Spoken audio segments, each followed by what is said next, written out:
Le don d'organes. Il suffit de le dire maintenant.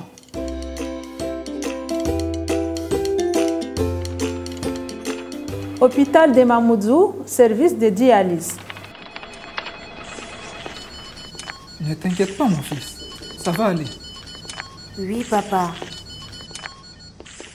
Mais moi, ça m'inquiète, ces dialyses. Le lendemain, à la mosquée. Dis-moi, Kadi, crois-tu que mon père pourra un jour arrêter la dialyse? Tu sais, Salim, la dialyse remplace les reins malades de ton père. Il ne pourra jamais l'arrêter. Sauf si un jour il reçoit une greffe de rein. Une greffe de rein? Qu'est-ce que c'est, Kadi?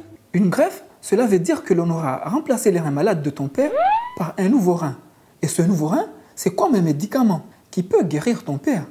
Ah bon? C'est possible? Et comment on fait pour l'avoir, ce nouveau rein? Eh bien, ce nouveau rein, il vient d'un don d'une personne qui est morte et qui lègue ses organes à ceux qui en ont besoin pour vivre. À Mayotte, comme en métropole, chaque citoyen peut choisir de donner ses organes après sa mort. Kadi, tu dis la vérité? On peut sauver des gens même quand on est mort? Oui, toutes les religions le permettent.